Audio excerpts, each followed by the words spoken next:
Fala, minha nação tricolor, sejam bem-vindos a mais um vídeo aqui no canal Meu Bahia, iniciando a semana aqui com vocês. Hoje, segunda-feira, amanhã tem decisão pela frente, né, pro Bahia, enfrenta a equipe do América de Cali pelo jogo da volta dos playoffs da Sul-Americana. Vamos trazer informações sobre isso também. Quero falar com vocês no vídeo de hoje sobre a rodada do Campeonato Brasileiro deste final de semana e falar sobre o mercado de transferências. Eu quero explicar para vocês algumas situações que eu percebo que muita gente aqui nos comentários tá muito aflito, tá muito nervoso, às vezes em dúvida em relação alguma situação, chegada de goleiro, chegada de zagueiro, chegada de atacante. No vídeo de hoje eu quero explicar algumas situações que foram comentadas pela torcida do Bahia nos últimos dias, para que você, torcedor, assistindo esse vídeo, saia muito bem assim explicado tudo o que esteja acontecendo, com a mente bem mesmo clara em relação a todos os assuntos que a gente vai tratar no dia de hoje. Já conto muito com o teu like aqui para você poder ajudar o canal e também o nome do Esporte Clube Bahia. Conto muito também com a tua participação nos comentários, dando a tua opinião, e não se esquece de se inscrever, meu povo, para que a gente consiga atingir a marca de 12 mil inscritos e você, torcedor, não perder nenhum conteúdo por aqui. Meu nome é José Victor, para quem ainda não me conhece, eu sou produtor de conteúdo aqui do Meu Bahia e também estudante de jornalismo, e vamos começar esse vídeo pra gente não perder tempo falando sobre a decisão de amanhã, mas também falando antes sobre a rodada do Campeonato Brasileiro. A rodada ela não foi tão ruim assim pro Bahia, poderia ser muito melhor, teve alguns resultados de fato que não ajudaram. Por exemplo, o Palmeiras venceu ontem no domingo, o Botafogo venceu a equipe do Sport jogando fora de casa, mas o Vitória venceu o Bragantino, um resultado que ajuda o Bahia na classificação. O Bahia, o próximo jogo é contra a equipe do Juventude na Arena Fonte Nova, no dia 27 de julho. É contar com a força, obviamente, da nação tricolor para a gente conseguir mais um resultado positivo dentro de casa e tentar se manter na parte de cima da tabela. O que me chamou a atenção nesse final de semana de Campeonato Brasileiro foi mais o jogo do Sport contra o Botafogo. Eu tentei acompanhar esse jogo porque tinha uma carga emocional muito grande, né, depois do que aconteceu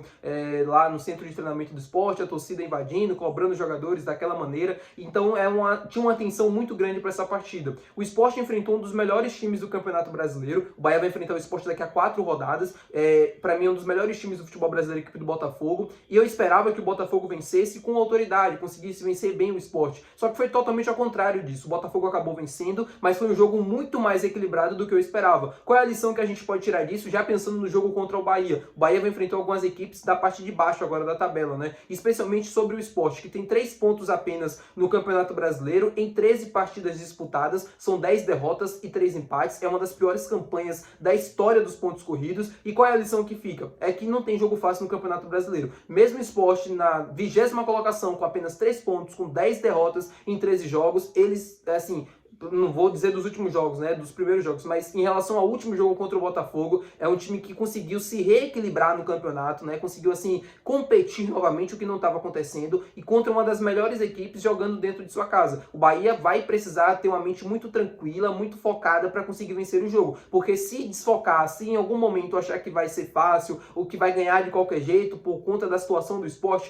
pode acabar se complicando. A gente sabe como é o futebol brasileiro. O futebol brasileiro não tem jogo fácil, não é como na Europa, que você vai enfrentar ali, por exemplo, tá na Premier League, o Manchester City vai enfrentar o 20º colocado, que tem apenas 3 pontos no Campeonato Brasileiro, ou no Campeonato Inglês, e ganha por 6-0. No futebol brasileiro não é assim, então o Bahia precisa tomar cuidado para acabar não se complicando contra o Sport. Vencer bem, é um rival aqui da região, para a gente conseguir mais um resultado positivo contra essas equipes da parte de baixo da tabela. O Bahia precisa apenas de 7 pontos dos 15 que faltam para disputar no primeiro turno, para conseguir a melhor campanha da história dos pontos corridos do Esquadrão de Aço. Falar com vocês sobre a Sul-Americana. Amanhã é dia de Bahia, enfrentando a equipe do América de Cali. Bahia tentando aí se classificar, né, para a próxima fase da competição, para enfrentar a equipe do Fluminense. Vai ter que vencer no tempo normal para conseguir a classificação. O jogo aqui na Fonte Nova 0-0. Bahia não conta amanhã com o Everton Ribeiro. A delegação já está na Colômbia se preparando para esse jogo de amanhã. Vamos falar agora sobre o mercado de transferências, meu povo. E rapidão, só para falar com vocês também que daqui a pouco, né, no canal, ao longo da noite, eu vou soltar o vídeo da provável escalação do Bahia, né, trazendo análise também para vocês aqui do que pode ser a partida, do que pode ser o jogo. Então confere aqui, não se esquece de se inscrever no canal. Falando sobre o mercado de transferências agora, eu reuni algumas informações para passar para vocês que eu acho bem interessantes a gente discutir e a gente falar sobre, até para o torcedor ter uma ciência, né, melhor do que está acontecendo. Sobre o atacante Biel. O Abiel, ele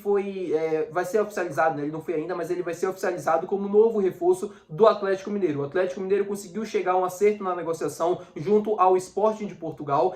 O Atlético Mineiro vai contratar ele por empréstimo com uma opção de compra. compra. Muito provavelmente, ao final desse período de empréstimos, ele deve ser adquirido em definitivo pelo Atlético Mineiro. Quando o Biel foi colocado numa lista de transferências pelo Sport, eu comentei aqui com vocês sobre uma possibilidade, o que é que vocês achavam, se poderia ser um nome interessante para esse retorno, por empréstimo. Na época, eu coloquei a minha opinião, que eu pensei que se fosse por empréstimo, um empréstimo sem custos ao Bahia, poderia ser uma opção interessante para o ataque, já que o Bahia conhecia o Biel, o Rogério Ceni já tinha trabalhado com o atleta, poderia ser um retorno interessante, sem essa necessidade de compra. Só que o Sporting só aceitou emprestar o Biel com essa cláusula, né? Depois desse período, ter um valor ali exato para o clube adquirir o jogador. Então o Bahia em nenhum momento procurou o Biel nesse mercado de transferências, em nenhum momento o nome do Biel foi discutido pelo Cadu Santoro como um possível reforço nesse momento da janela de transferências. Não foi um atleta que o Bahia procurou, só para deixar bem claro aqui para vocês. Sobre o outro ponto, eu vi numa página de torcedores do Bahia a informação, né, de que o Manchester City estava tentando contratar o goleiro Diego Costa, que pertence ao Porto, por 60 milhões de euros. E aí muita gente cobrando, reclamando,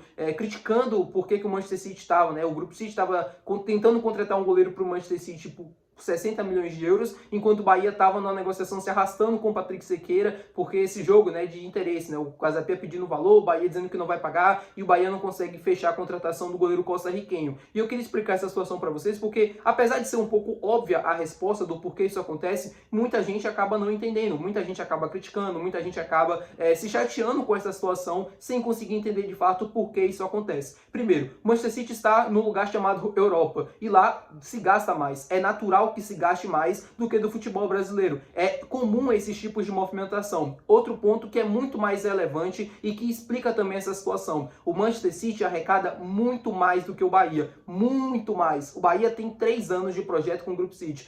Aumentou significativamente as suas receitas, com patrocínios, com competições, com torcedor, né, mesmo, com venda de camisas, ativos mesmo do clube, só que ainda é muito pouco comparado ao patamar que o clube quer estar. E um outro ponto também, o Manchester City tem, além disso, né, além de patrocínios, além de tudo que também tem ali de receita de torcedor, tem as vendas, né, que consegue fazer de uma temporada para outra. Na temporada passada, o Manchester City vendeu o Julián Álvares, atacante argentino, por 75 milhões de euros.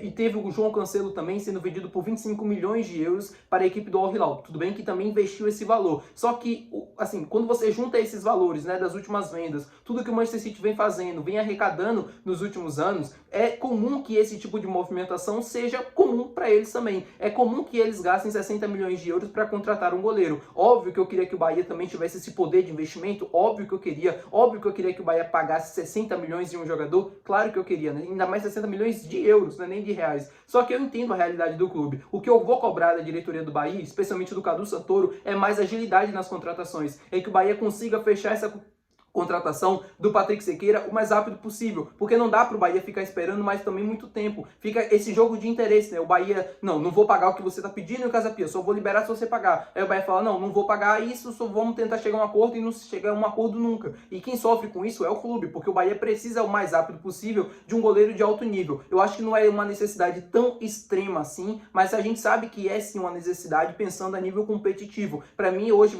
assim, é a minha opinião, para mim é muito mais urgente hoje a contratação de um 9, de um centroavante, de um atacante, do que de um goleiro. O Marcos Felipe é um goleiro que dá pro gasto, não é aquele cara excepcional, não é aquele cara de altíssimo nível, mas ele consegue segurar as pontas, ele não é uma necessidade tão urgente assim, né? Claro, ele pode falhar, por exemplo, amanhã, e aí a torcida ficar cobrando, assim, pegando no meu pé, dizendo que é sim uma necessidade. E na minha opinião é uma necessidade, só não é tão urgente quanto um camisa 9, porque a gente precisa fazer gols todo jogo, né? A gente precisa de atacantes de qualidade, especialmente acho que nesse momento não é nem atacantes de qualidade, é opções para o banco de reservas ou para o jogo mesmo começando, e a gente não tem essas opções de alto nível para jogar hoje centralizados, por exemplo, como 9. É a minha opinião, tá, meu povo? É sobre isso que eu quero falar com vocês. Sobre zagueiro, né? Vocês sabem que o Fred tá lesionado, o Fred acabou sofrendo um trauma, né, no joelho, uma lesão ligamentar, uma lesão séria. Eu não sei ainda o prazo de recuperação, porque o Bahia não divulga, mas eu sei que ele vai ficar afastado por um bom tempinho agora, né? Ele vai perder alguns jogos importantes do Bahia nesses próximos meses e praticamente vai forçar o time a contratar o zagueiro. Se era a necessidade do Bahia antes, contando com o Fred, agora sem o Fred, imaginem o quanto é que o Bahia está desesperado atrás de um zagueiro. Isso não é novidade para vocês, a situação força sim o Bahia ir atrás do mercado, contratar um zagueiro. Eu tenho sim informações de que o Bahia está procurando, está monitorando nomes. O que eu falei sobre o goleiro, eu cobro sobre isso também. O Bahia precisa ter mais agilidade dentro do mercado. Eu entendo que ele está super inflacionado, que os clubes sabem que o Bahia tem um poder de investimento e por isso